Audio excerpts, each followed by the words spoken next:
SD सच्ची कहानियों पर आप सभी का स्वागत है। आज कोर्ट की तारीख थी। राघव अभी भी चाहता था कि वो मुझसे दोबारा से शादी कर ले, लेकिन राघव की आदत को मैं अच्छी तरह से जानती थी। वो बहुत जिद्दी इंसान था। मैं उसके साथ दोबारा से शादी नहीं कर सकती थी। राघव अपनी बेटी को भी खर्चा देकर जाता था। राघव ने अभी तक दूसरी शादी नहीं की और ना ही मैंने। राघव के माता पिता भी मेरी बेटी से मिलने आते हैं। वे लोग भी चाहते हैं कि ये रिश्ता दोबारा से हो जाए, लेकिन मैं अच्छे से जानती हूँ कि मैं अपनी बेटी की अकेले भी अच्छी परवरिश कर सकती हूँ। मुझे किसी की साथ की ज़रूरत नहीं है। अगर मुझे किसी साथी की ज़रूरत होगी तो आगे मैं खुद देख लूँगी, पर दोबारा राघव से तो मैं रिश्ता नहीं जोड़ूंगी। ये तो वही बात हो गई, थूक कर चाटने वाली। मेरी रिया भी अपने पिता से बहुत प्यार करती है और मैं भी रिया से बहुत ज़्यादा प्यार करती हूँ। मैं रिया के बगैर कभी नहीं रह सकती और कोर्ट ने मुझे रिया की परवरिश की पूरी परमिशन दी है। कोर्ट में रिया से पूछा गया था कि तुम्हें किसके साथ रहना है, तो रिया ने कहा कि मुझे तो माँ के साथ रहना है। रिया पर मैंने ऐसा कोई दबाव नहीं बनाया था। फिर भी रिया को अपनी माँ के पास ही रहना था। पर रिया अपने पिता से भी बहुत ज़्यादा प्यार करती है। अब सुनिए मेरी पूरी कहानी। कहानी कुछ ऐसी थी। आज मुझे ज़रा सा बुखार था और मैं दवाई खाकर थोड़ा सा आराम कर रही थी। राघव कहने लगा, रागनी यार मैं लेट हो रहा हूँ। मैं बहुत गहरी नींद में सोई हुई थी। शरीर में रात से ही दर्द था। लगता था जैसे कि बुखार हो। आंखों में भी जलन थी और आंखों से पानी भी निकल रहा था। सर में भी दर्द था। पूरा शरीर टूट रहा था। मुश्किल से मैंने आंखें खोली थी। मैंने कहा, राघव मुझे मेरी तबीयत ठीक नहीं लग रही है। मुझे देखकर उसने एक बोर सी शक्ल बनाई थी। मेरे माथे पर उसने अपना हाथ रखा और कहने लगा, रागनी बस जरा सा ही बुखार है, तुम्हें उठो ना। जानती हो मैं तुम्हारे बगैर तैयार नहीं हो पाता। उसने मेरा हाथ पकड़कर मुझे उठाया। कहने लगा, बुखार की गोली खाओ, ठीक हो जाओगी। ये कहते हुए उसने मेरा कंधा थपथपाया था। फिर तौलिया पकड़कर बाथरूम में चला गया। मैं अपने खुले और बिखरे बालों को मुश्किल से समेटकर जूड़ा बनाया था। उठकर खड़ी हो गई। अलमारी से राघव के ऑफिस जाने के लिए कपड़े निकाले और अपने कंधों को अपने हाथों से दबाने लगी, क्योंकि ना खत्म होने वाले कामों का सिलसिला अब शुरू हो चुका था। मैं बहुत ज़्यादा अमीर घराने से संबंध नहीं रखती थी, लेकिन अपने माँ बाप की इकलौती बेटी थी।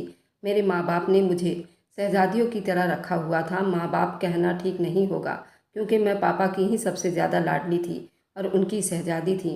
कभी कभी तो मेरी माँ मेरे पापा से लड़ जाती थी। लड़की को क्यों इतना सर चढ़ा रहे हो? अपने घर जाएगी तो सास थोड़ी पका कर खिलाएगी। तो मेरे पापा कहते, जब तक मेरे घर में है मेरी बेटी रानी है, उसे राज करने दो और भगवान ने चाहा तो अगले घर जाकर भी राज करेगी।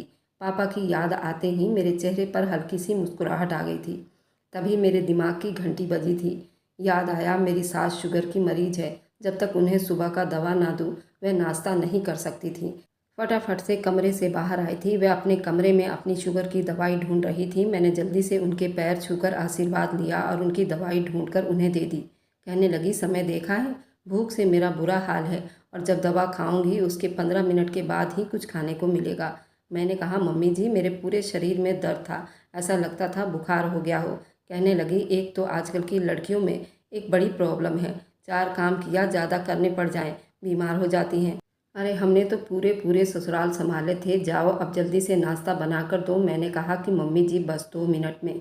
फटाफट से किचन में आई थी। पूरा शरीर अब भी दर्द कर रहा था। हालांकि उठते ही मैंने एक दर्द की गोली भी खा ली थी, लेकिन दर्द अब भी कम नहीं हुआ था। सास को नाश्ता बनाकर दे रही थी कि तभी राघव पुकारने लगा। उनकी आवाज़ मेरे कानों में गूंजी थी, मेरी लैपटॉप कहाँ है रागनी?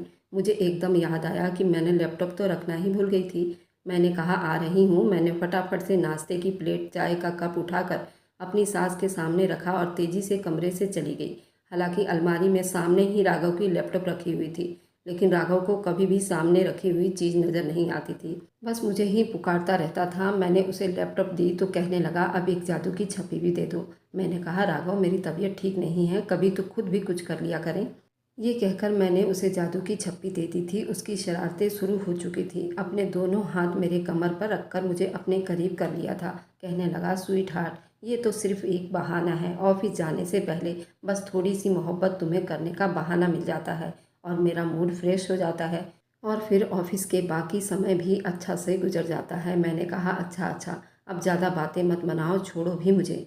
वैसे भी तबीयत ठीक नहीं है मेरी, कुछ भी अच्छा नहीं लग रहा है। मेरी बात सुनकर कहने लगा, बड़ी ही दिल दुखाने वाली औरत हो। उसने मुझे छोड़ते हुए कहा और फिर ड्रेसिंग के सामने कंघी करने लगा। राघव से मेरी पसंद की शादी थी। हम दोनों एक ही ऑफिस में काम करते थे। मैं एक मैकेनिकल इंजीनियर थी और मेरा बॉस मेरे काम की बहुत तारीफ़ें करते थे। कहते थे कि रागनी, तुम बहुत आगे जाओगी। तुम्हारी मेहनत, तुम्हारा हुनर तुम्हें एक दिन आसमान तक पहुंचा देगा। मेरा भी ऐसा ही सपना था, सपनों को छू लेने का। मैं अपनी मेहनत के बलबूते पर बहुत आगे निकल जाना चाहती थी। लेकिन फिर राघव से मुलाकात हो गई। उसने उसी समय हमारा ऑफिस नया नया ज्वाइन किया था। कुछ ही दिनों में मुझे ये एहसास होने लगा जैसे मैं उसकी नज़रों के घेरे में रहने लगी हूँ। वो मेरे आसपास कुछ ज़्यादा ही रहने की कोशिश करता, वरना दूसरी लड़कियों के सामने तो बड़ा एटीट्यूड में रहता था। और मेरा शक सही निकला था। 3 महीने के बाद ही राघव ने मुझे अपनी मोहब्बत का इजहार कर दिया था। वह काफ़ी हैंडसम था, सारी खूबियाँ उसके अंदर थी जिसे हम जैसी लड़कियाँ पसंद करती हैं। इसलिए उसकी मोहब्बत का जवाब मैंने मुस्कुरा कर दिया था। फिर तो जैसे हमारी मोहब्बत परवान चढ़ने लगी थी। 5 महीने में ही राघव का यह हाल था कि मेरे बगैर उसे चैन नहीं आता था। मैं एक दिन ऑफिस की छुट्टी ले लेती तो मुझे कॉल करता रहता था, मेरा पूरा दिन तुम्हें देखे बिना कैसे गुजरेगा। एक दिन मुझे बुखार था, छठे दिन ऑफिस में नहीं जा पाई थी। राघव मेरे घर पहुंच गया था। हालांकि मेरे घर का माहौल इतना आज़ाद नहीं था कि मेरे ऑफिस का कोई लड़का मेरा हाल चाल पूछने। मैं अपने कमरे में बेहाल लेटी थी जब माँ ने मुझे गुस्से से पूछा था, ये राघव कौन है। ये सुनकर तो मेरी आंखें पूरी खुली की खुली रह गई थी। मैंने कहा, क्यों माँ। कहने लगी, तुमसे मिलने आया है, कहता है तुम्हारे ऑफिस में काम करता है। मुझे नहीं पता था कि वह घर तक भी पहुंच जाएगा। मैं मुश्किल से उठकर ड्राइंग रूम तक गई थी। मुझे देखकर उसने मुस्कुराते हुए अपने हाथ में बड़ा फ्लावर बुक मेरी तरफ बढ़ाया था। मैंने धीरे से पूछा, ये क्यों लेकर आए हो, पागल हो गए हो क्या। माँ को ये सब पसंद नहीं है। वह कहने लगा, उसका इंतजाम भी बहुत जल्द कर लूँगा, तुम्हारे बिना नहीं रहा जाता। 5 दिन से मैं दीवाना बना फिर रहा हूँ, चेहरे पर मासूमियत लिए वह कह रहा था। मैंने हंसकर बात टाल दी थी, लेकिन वाकई कुछ दिन के बाद वह अपनी माँ के साथ मेरा रिश्ता लेने आ गया था। मेरी माँ ने खुद मुझे मेरी रजामंदी पूछी थी। मैंने हामी भर ली थी। पापा ने राघव से दूसरा सवाल नहीं किया था। कहने लगे कि जब रागनी को कोई ऐतराज़ नहीं है तो मुझे भी कोई ऐतराज़ नहीं। मुझे अपनी बेटी पर पूरा भरोसा है, वह जो भी फैसला करेगी ठीक ही करेगी। शादी होते ही राघव ने जो पहले फरमाइश मुझसे की थी, मैं हैरानी से उसे देखती रह गई थी। कहने लगा, रागनी, मुझे घर के अंदर रहने वाली पत्नियां पसंद है, टोटल हाउसवाइफ। मैंने कहा, राघव, तुम जानते हो कि मेरा सपना क्या है। मुझे उम्मीद नहीं थी कि राघव मुझे ये सब कह सकता है। उसने मेरे दोनों हाथ थामे और अपने होठों पर लगाए। कहने लगा, तुम मेरी पत्नी हो रागनी, मैं तुमसे मोहब्बत करता हूँ, इसलिए मेरे सपने पूरे करो। अपने सपनों के पीछे मत भागो। उसकी नज़रों की तेज़ी उस समय अपनी चरम सीमा पर थी, इसलिए मैं चुप हो गई। मैं मानती हूँ कि उसने मुझसे मोहब्बत की थी, लेकिन बदले में मुझसे बहुत कुछ मांग भी लिया था। पहली कुर्बानी मैंने अपनी जॉब छोड़ने की दी थी, क्योंकि राघव को हाउसवाइफ पसंद थी। कुछ दिन के बाद जब राघव ने मुझसे कहा कि अब घरदारी में मेरी माँ का हाथ बटाया करो, तो मैं परेशान हो गई थी। मैंने तो कभी चाय तक नहीं बनाई थी। मुझे कुछ आता ही नहीं था। मेरी पढ़ाई ही बहुत टफ थी। उसके बाद जॉब और ख़ुद को अपनी फील्ड में मनवाने के लिए मेरा सारा फोकस अपने काम की तरफ ही था। किचन में तो मैंने कभी झांक कर भी नहीं देखा था। मैंने राघव से कहा, मुझे तो कुछ भी बनाना नहीं आता। ये सुनकर उसने मुझे हैरानी से आंखें फाड़ कर देखा था। कहने लगा, क्या मतलब, कुछ नहीं आता। यार, लड़की होकर तुम्हें किचन का काम नहीं आता। तब तक मेरी आंखों से आंसू बहने लगे थे। मुझे यूं रोता देखकर वह घबरा गया था। मेरे पास बैठ गया, अपने हाथों से मेरे आंसू पोंछने लगा। कहने लगा, ओके ओके, टेंशन क्यों ले रही हो, मैं माँ से कह दूंगा, वह तुम्हें सब कुछ सिखा देंगी। मैंने कहा, राघव, वो मुझे ताने नहीं देंगी ना कि मुझे चाय तक बनानी नहीं आती। मेरी बात पर वह हंसने लगा। कहने लगा, नहीं नहीं, कुछ नहीं कहेंगी तुम्हें, लेकिन ऐसा हुआ नहीं था। मेरी सास ने मुझे सब कुछ सिखा तो दिया था, लेकिन बातें भी सुनाती थी। कहती थी, लड़कियों को तो ये काम बचपन से ही सिखा दिए जाते हैं। तुम्हारी माँ ने तो तुम्हें कोरा कागज़ बनाकर भेज दिया है। भला ऐसा भी होता है। कई बार खाना बनाते हुए मेरे हाथ भी जल जाते थे। कभी छुरी से सब्जी के बजाय उंगली भी कट जाया करती थी। मैं रोने लग जाती तो मेरी सास अपना माथा पीटने लगती। कहने लगती, फूहड़ लड़की को राघव ब्याह कर ले आया है, मुश्किल से ही सही, लेकिन कुछ ही महीनों में मैंने खाना बनाना सीख लिया था। धीरे धीरे मैंने सारे काम सीख लिए थे। राघव की मोहब्बत में बिल्कुल बदल कर रह गई थी। ऑफिस छोड़कर अब एक हाउसवाइफ बनकर रह गई थी। ऑफिस के पैंट कोट में हर वक्त तैयार श्यार रहने वाली रागनी अब घर के सादा कपड़ों में घर के कामों में उलझ कर रह गई थी। बालों को संवारने तक का समय नहीं मिला था। काम ही खत्म नहीं होते थे। सास को दोपहर रात दोनों वक्त का ताज़ा खाना ही बनाकर देना पड़ता था। फिर राघव की पसंद का खाना अलग बनाना पड़ता था, क्योंकि सास को ज़्यादा मिर्च मसाले और तेल वाला खाना नहीं दे सकती थी। रात को जब वो देर तक काम करता तो मुझे सोने नहीं देता। कहता, रागिनी प्लीज़ 1 कप चाय बनाकर दे दो, सुबह मीटिंग है और मुझे हर हाल में ये रिपोर्ट तैयार करनी है। मैं उसे चाय बनाकर देती और फिर से सोने के लिए लेटती तो वो मुझे फिर से उठाकर बैठा देता। कहता, मुझसे बातें करो और मुझे कंपनी दो। अगर तुम सो गई तो मुझे भी नींद आने लगेगी और मैं काम नहीं कर पाऊंगा। उसकी बात सुनकर मैं आंखें मलती हुई उठकर बैठ जाती और उसे इधर उधर की बातें करने लगती।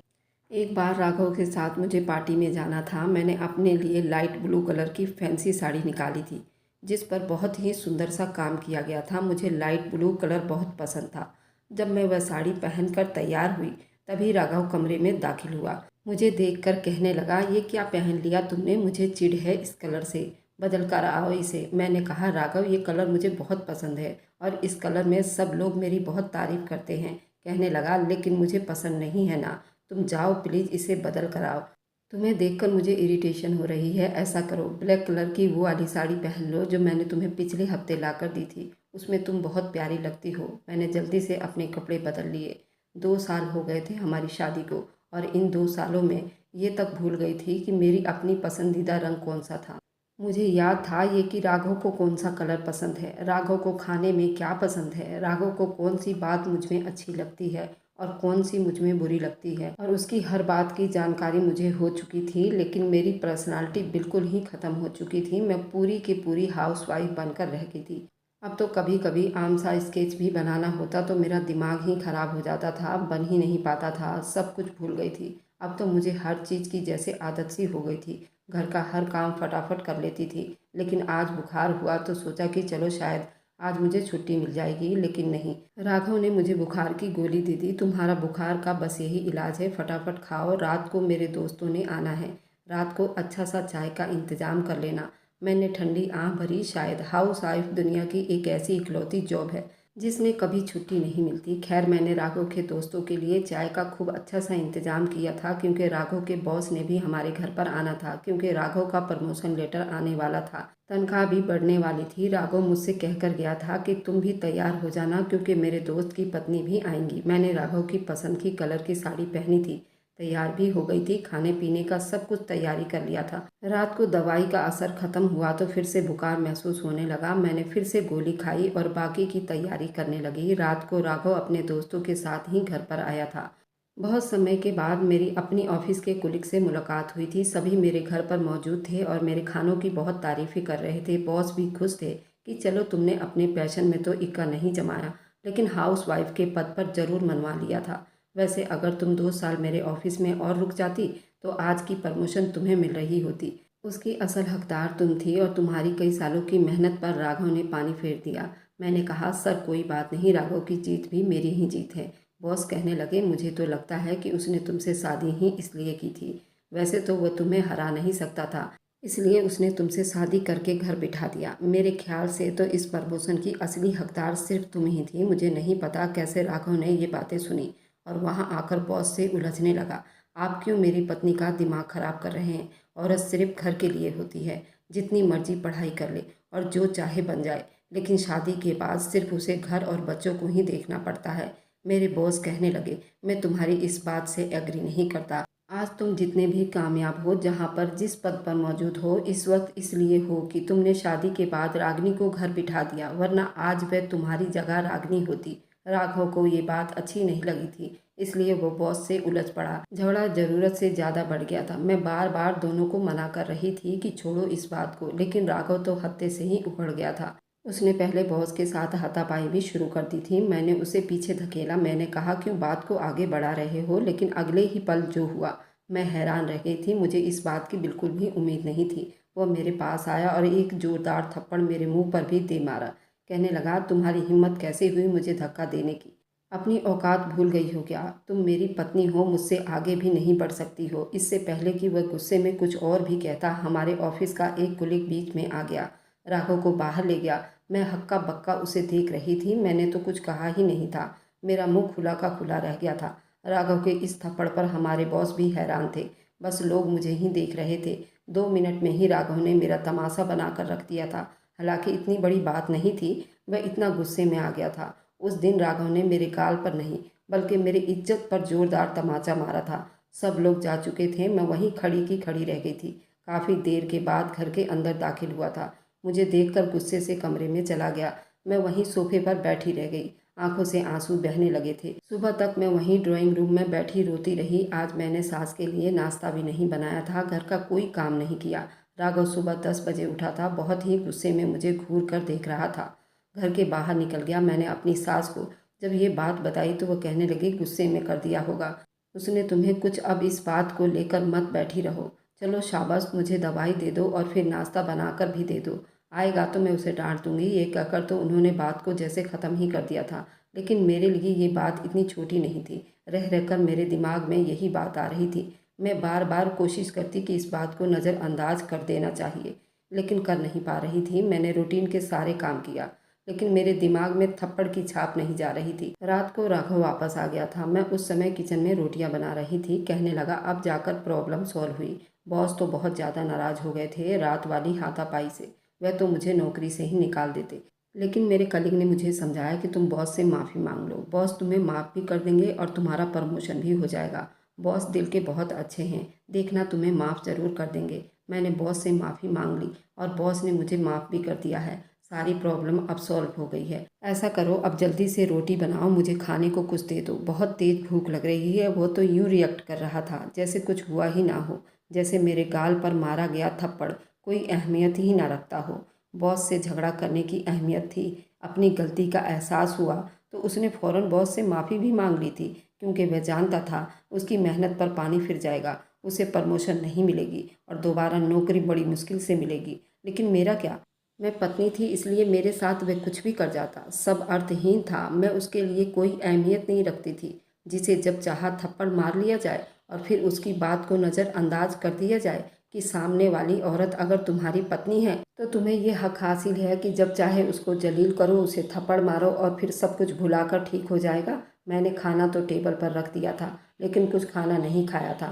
मैं भी कल रात से भूखी थी, लेकिन उसे मेरा एहसास नहीं था। मैं कमरे में आ गई। वह भी खाना खाकर कमरे में आकर कहने लगा, बहुत थक गया हूँ रागनी, पूरी रात मेरी टेंशन में गुजरी है। अब जाकर सब कुछ ठीक हुआ है। मैंने उसकी बात खामोशी से सुनी थी। अपने हाथ पर पहनी हुई चूड़ियाँ उतारकर ड्रेसिंग के दराज में रखे और सोने के लिए लेट गई। मैंने अपनी तरफ का लैंप ऑफ कर दिया था। राघव मेरे करीब आ गया। उसके इरादे भांप कर मैंने उसका हाथ पीछे किया था। मैंने कहा, राघव, मैं अब सोना चाहती हूँ। राघव कहने लगा, रागनी, कल से मेरा गुस्से के मारे बुरा हाल था। अपनी फ्रस्ट्रेशन दूर करना चाहता हूँ। मुझे सुकून चाहिए, जो मुझे तुमसे ही मिल सकता है। ये कहकर वह अपने दिमागी सुकून के खातिर मेरे जज्बातों को बिल्कुल घायल करके रख चुका था। क्या ज़िंदगी सिर्फ मर्द की होती है? औरत उसकी ज़रूरतें पूरी करने वाली सिर्फ एक मशीन है? उसे भूख लगे तो उसके खाने का इंतज़ाम करके दे, उसे ज़रूरत का सामान दे दे। परेशान टेंशन में हो तो उसके दिमाग को सुकून देने के लिए अपने आप को उसके सामने पेश कर दे। क्या औरत की कोई जज्बात नहीं होते? क्या उसे तकलीफ़ नहीं होती? क्या उसे दिमागी सुकून की ज़रूरत नहीं होती, या फिर उसे इज्जत की कोई ज़रूरत नहीं होती? मेरे साथ रात गुजारने के बाद उसे लगा कि अब सब कुछ ठीक हो गया है, इट्स ओके। लेकिन मेरे लिए सब कुछ ओके नहीं था। मैंने 2 दिन तक बहुत चाहा कि मैं उस थप्पड़ को भुला जाऊं, क्योंकि वह मेरे मुंह पर नहीं पड़ा था, अब मेरी इज्जत पर पड़ा था। मुझे सबके सामने रुस्वा किया गया था। मैं सब कुछ सह सकती थी, लेकिन अपनी इज्जत का तमाशा नहीं। जब मेरी बर्दाश्त से बाहर हो गया तो मैंने बैग में अपने कपड़े डाले और किसी से कुछ कहे बिना और बताए बगैर अपने माँ के घर चली गई। अभी मुझे मायके आए हुए 2 घंटे नहीं हुए थे, राघव की कॉल आ गई। कहने लगा, ये क्या हरकत की तुमने? जानती हो ना कि मेरी माँ ताज़ा खाना खाती है। तुमने खाना भी नहीं बनाया और मुंह उठाकर मायके चली आई हो। रात को तुम्हें लेने आ रहा हूँ। मैंने कहा, राघव, मुझे तुम्हारे साथ नहीं रहना। मेरी बात सुनकर वह कुछ देर के लिए चुप हो गया था। कहने लगा, दोबारा से कहना, क्या कहा है? मैंने कहा, मुझे तुम्हारे साथ नहीं रहना दीपक। ये सुनकर कहने लगा, तुम्हारा दिमाग खराब तो नहीं हो गया? होश में तो हो तुम? क्या कह रही हो? मेरा सब्र अब जवाब दे गया था। मैंने तेज आवाज़ में चीखते हुए कहा था, मेरा दिमाग बिल्कुल ठीक है, मुझे डिवोर्स चाहिए तुमसे। सुनाई नहीं दे रहा तुम्हें? Raghav, I hate you. ये कहकर मैंने फ़ोन बंद कर दिया था। मैं अब तक खामोश थी, लेकिन अब फूट फूट कर रोने लगी। मेरे रोने की आवाज़ पर मेरे माँ बाप मेरे कमरे में आ गए। परेशान हो गए। मुझसे वजह पूछने लगे। मैंने सारी बात उन्हें बता दी। मेरी माँ कहने लगी, ऐसी भी कौन सी बड़ी बात हो गई है, तुम जरा सी बात पर डिवोर्स लेना चाहती हो, क्या दिमाग खराब हो गया है तुम्हारा? अरे एक थप्पड़ ही तो मारा है, इतनी बड़ी बात नहीं है। मैंने हैरानी से अपनी माँ को देखते हुए कहा था, माँ एक थप्पड़ नहीं था, मेरी इज्जत का तमाशा बना दिया था उसने। मेरी माँ मुझे समझाने लगे, यूं ही घर नहीं बसते, बहुत कुछ सहना पड़ता है। मैंने कहा, तो सहा तो सही। सब कुछ सहा, खुद को उसके खातिर बदल कर रख दिया, लेकिन थप्पड़ बर्दाश्त नहीं करूंगी, वह नहीं सह सकती। मेरी माँ कहने लगी, अच्छा ठीक है, हम राघव से बात करेंगे, समझाएंगे उसे, अब नहीं मारेगा वो तुम्हें। मैंने कहा, अब क्या मतलब है माँ, उसने मारा ही क्यों? मेरी माँ कहने लगी, एक ही बार मारा है ना। मैंने कहा, एक ही बार क्यों मारा? मैंने अपने पापा की तरफ देखा। मैंने कहा, मेरे दो निवाले आप पर बोझ हैं पापा। मेरा ये कहना था कि मेरे पापा की आंखें गीली हो गई थी। उन्होंने नाम में सिर हिलाया। कहने लगी, नहीं, तुम मुझ पर पहले भी बोझ नहीं थी और ना मुझ पर अब बोझ हो। मैं तुम्हारे साथ हूँ। कुछ घंटे के बाद ही राघव हमारे घर पर आ गया। मेरे पापा ने साफ कह दिया, वो यहाँ से नहीं जाएगी। रागनी तुमसे बात नहीं करना चाहती। लेकिन वह जिद पर अड़ा हुआ था। कहने लगा, रागनी से बात किए बगैर नहीं जाऊँगा, बल्कि उसे अपने साथ लिए बगैर नहीं जाऊँगा। बुलाइए उसे, समझ क्या रखा है उसने रिश्तों को? क्या कोई तमाशा है, कोई खेल है कि वो मुंह उठाकर डिवोर्स मांग लेगी? मेरी माँ ने मेरे कमरे की तरफ इशारा कर दिया। कहने लगी, मैं तो समझा समझा कर थक गई हूँ, तुम ही उसे समझाओ। मैं अपने कमरे में बैठी थी जब वो मेरे कमरे में बड़े गुस्से से दाखिल हुआ था। मेरा दरवाज़ा भी जोर से बंद किया, मेरे पास आकर बैठ गया। कहने लगा, क्या तुमने जरा सी बात का बतंगड़ बना लिया है? क्या किया है मैंने कहा, तुमने मेरे मुंह पर थप्पड़ मारा है। मैंने ये हक किसी को नहीं दिया कि कोई मुझे भरी महफिल में यूँ जलील करे। वह कहने लगा, मैं कोई नहीं बल्कि तुम्हारा पति हूँ। उस वक्त मैं गुस्से में था और अचानक ही तुम्हें थप्पड़ मार दिया था, लेकिन ये बात इतनी बड़ी तो नहीं। मैंने कहा, तुम होते कौन हो मुझे थप्पड़ मारने वाले? मैंने ये हक किसी को नहीं दिया तो नहीं दिया, पति को भी नहीं, कि वो मुझे जब चाहे सबके सामने थप्पड़ मारता रहे। मुझे नहीं रहना तुम्हारे साथ, मुझे डिवोर्स चाहिए। कुछ देर तक वो मुझे घूर कर देखने लगा। कहने लगा, तुम्हें थप्पड़ याद है?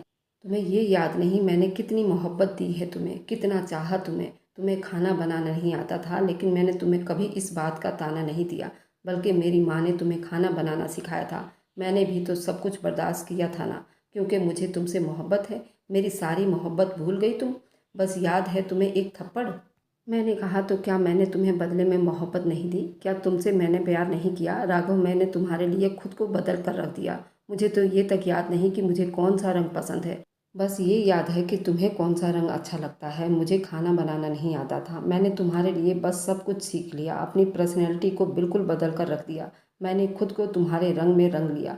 वह कहने लगा, तो क्या एहसान किया है तुमने मुझ पर? रागनी, शायद तुम भूल गई हो, जो कुछ तुमने किया है। हमारे समाज की हर औरत अपना घर बसाने के लिए यही सब कुछ करती हैं। अपने पति के घर के माहौल में खुद को ढाल लेती हैं, उसी के रंग को अपना रंग बना लेती हैं और अपना घर चलाती हैं। एक थप्पड़ पर डिवोर्स नहीं मांगती। मैंने कहा, लेकिन मुझे चाहिए। मैं तुम्हारा ये थप्पड़ भूल नहीं पा रही हूँ और इस थप्पड़ की छाप के साथ तुम्हारे साथ नहीं रह सकती, तुम्हारे साथ सो भी नहीं सकती। वह कहने लगा, अगर मैं तुम्हें डिवोर्स ना दूँ तो तुम क्या कर लोगी?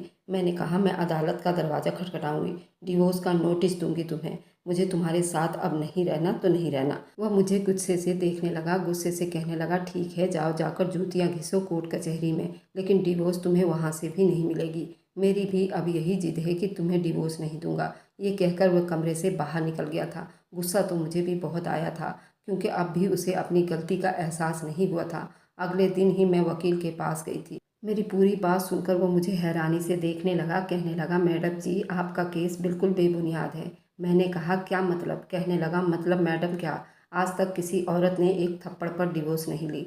जिस समाज में हम रहते हैं वहाँ 80% औरतें अपने मर्दों से मार खाती हैं, लेकिन डिवोर्स नहीं लेती। मैंने कहा, क्या हमारे समाज का यही उसूल है कि जुल्म सहने को बहादुरी समझा जाता है? अगर पहले औरत ने अपने पति के पहले थप्पड़ पर उससे डिवोर्स ले ली होती तो दोबारा किसी की हिम्मत नहीं होती। मेरी बात सुनकर उसने गहरी सांस ली थी। कहने लगा, मैंने आज तक जितने भी केस लड़े हैं कभी हारा नहीं हूँ, लेकिन मुझे नहीं लगता कि इस केस में कुछ ऐसा है कि मैं अपना ये केस जीत पाऊँगा। मुझे लगता है कि मैं अपना समय खराब करूँगा। मैंने कहा कि इसका मतलब आपको ये डर है कि मेरा केस आप हार जाएंगे। देखिए, मैं आपको आपकी फ़ीस ज़रूर दूंगी, लेकिन मुझे डिवोर्स हर सूरत में चाहिए। मेरी बात पर वह जरा सा मुस्कुराया था। कहने लगा, हिस्ट्री में ऐसा पहली बार हुआ कि एक औरत ने अपने पति से सिर्फ एक थप्पड़ के लिए डिवोर्स ले ली थी।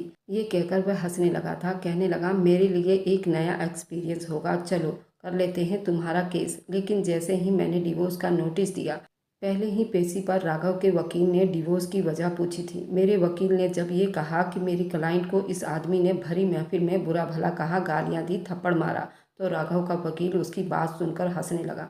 कहने लगा, ये तो हर घर में होता है। अगर हम इस बात को इतना प्रमोट करेंगे तो फिर हर औरत अपना घर बसाने के बजाय डिवोर्स लेकर बैठ जाएगी। मैंने कहा, अगर हम इस चीज़ को नज़रअंदाज करेंगे तो तुम मर्द जब चाहे औरत को जहाँ चाहोगे जलील करोगे और अपने जुल्म का निशाना बनाते रहोगे, जैसा कि हमारे समाज में हो रहा है। मुझे अफसोस है कि मेरे पति का वकील जुल्म को प्रमोट करने पर तैयार है, जुल्म के खिलाफ आवाज़ उठाने वाले को गलत साबित करने पर तुला हुआ है, वह भी कुछ पैसों की खातिर। मेरी बात सुनकर उसने अपना चश्मा नाक के ऊपर चढ़ाया था और कहने लगा, बाकी की बात अगली तारीख पर करेंगे। लेकिन इससे पहले ही मेरी तबीयत खराब होने लगी। मैं डॉक्टर के पास गई तो जो खबर उसने मुझे सुनाई, मेरे होश उड़कर रह गए थे। वह कहने लगी, तुम प्रेग्नेंट हो। पिछले 2 साल से मैंने बहुत चाहा था कि मैं प्रेग्नेंट हो जाऊं, लेकिन ऐसे मौका पर यह सब कुछ ठीक नहीं था। लेकिन मैं अपने बच्चे को मार भी नहीं सकती थी, मजबूरन ही सही। लेकिन अब ये बात मैंने अपने वकील को बताई। कहने लगा, मेरा आपको यही राय है कि आप ये खबर अपने पति को ज़रूर बताइए, क्योंकि अगर ये खबर उसे बाद में मालूम हुई तो उसका केस मजबूत हो सकता है। वह ये कह सकता है कि आपने जानबूझकर ये बात मुझसे छुपाई और जब तक बच्चा पैदा नहीं हो जाता आप डिवोर्स नहीं ले सकती। मैंने राघव को फ़ोन किया, पहले घंटी पर ही उसने फ़ोन उठाया था। कहने लगा, बोलो रागनी, क्या सोचा है तुमने? मेरी आंखों से आंसू बह रहे थे। मैंने कहा, मैं माँ बनने वाली हूँ। ये सुनकर तो वो जैसे बेतहाशा खुश हुआ था। कहने लगा, देखो हमारा बच्चा भी ये नहीं चाहता कि हमारा रिश्ता टूटे। मैंने कहा, मैं अपने फैसले पर अब भी डटी हुई हूँ, तुम्हें सिर्फ इसलिए बता रही हूँ, कल को तुम मुझ पर कोई घटिया इल्ज़ाम न लगा दो। मेरी बात पर शायद उसे गुस्सा आ गया था। उसने फ़ोन बंद कर दिया था। अगली पेशी पर उसने मुझ पर इल्ज़ाम लगाया कि मैं उसकी माँ के साथ अच्छा व्यवहार नहीं करती थी, उन्हें समय पर दवाई नहीं देती थी, वह शुगर की मरीज़ थी। उसने ये भी कहा कि रागनी मुझसे भी बहुत ज़्यादा लड़ाई झगड़ा करती थी, बहुत ही झगड़ालू टाइप की लड़की है। मुझे इसे डिवोर्स देने पर कोई ऐतराज़ नहीं है, लेकिन ये मुझे लिख कर दे। पैदा होने वाले बच्चों की स्टडी मुझे दी जाएगी। वह जानता था मुझे बच्चों से कितनी मोहब्बत है, इसलिए मैं कभी भी अपना बच्चा उसे नहीं दे सकती थी, इसलिए उसने ये पैतरा चला था। ये बात जब जज ने सुनी तो उसने कहा कि 9 महीने तक कोई भी फैसला नहीं किया जा सकता। बच्चे की पैदाइश के बाद ही इस केस पर कोई फैसला सुनाया जाएगा और बच्चे की पैदाइश का सारा खर्च राघव उठाएगा। इस 9 महीने में मुझे इस तरह से अंदाज़ा हो गया था कि मैं उसके लिए कितनी अहमियत रखती हूँ। बार बार मुझे कॉल करता था, मुझसे पूछता था कि मुझे किसी चीज़ की ज़रूरत तो नहीं, मुझे डॉक्टर के पास भी लेकर जाता था। जब मेरे यहाँ बेटी पैदा हुई तो वह भी अस्पताल में ही मौजूद था, मेरे पास कमरे में आया। मेरी बेटी ऑपरेशन से पैदा हुई थी। इस वक्त मेरी हालत बहुत बुरी थी, मौत के मुंह से निकल कर आई थी। मुश्किल से ही मैंने आंखें खोलकर एक नज़र अपनी मासूम बेटी पर डाली थी, दूसरी राघव पर, जो कभी मुझे देख रहा था, कभी अपनी बेटी को। मुश्किल से ही सही, लेकिन मैंने अपने हाथों के सहारे से बैठने की कोशिश की थी। जल्दी से राघव मेरे पास आया था ताकि मुझे सहारा देकर बैठने में मेरी मदद कर सके, लेकिन मैंने मना कर दिया था। मैं खुद उठकर बैठ गई थी, अपनी बेटी को गोद में ले लिया, उसे सीने से लगाकर प्यार किया। मेरे आंसू बहने लगे थे। फिर मैंने उसे राघव की तरफ बढ़ा दिया था। मैंने कहा, राघव तुम्हें कस्टडी चाहिए थी ना, लो अपनी बेटी और आज मुझे डिवोर्स दे देना।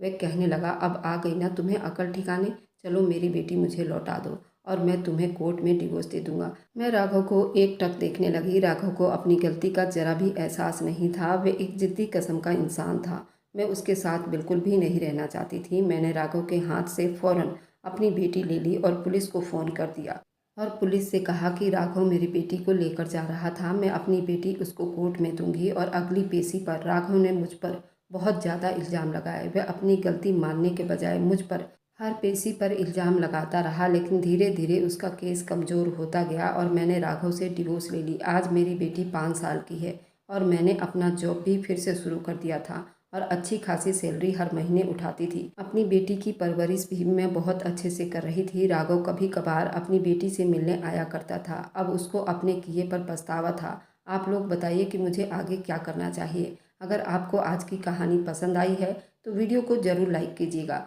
और अपने दोस्तों के साथ शेयर भी कीजिएगा। और हाँ, अगर आपने अभी तक हमारे चैनल को सब्सक्राइब नहीं किया है तो ज़रूर सब्सक्राइब कर लीजिए। मिलते हैं हम अपनी कल की एक नई दिलचस्प कहानी के साथ। मुझ पर सदा अपना प्यार और स्नेह बनाए रखें। सभी को मेरा प्यार भरा नमस्कार दोस्तों।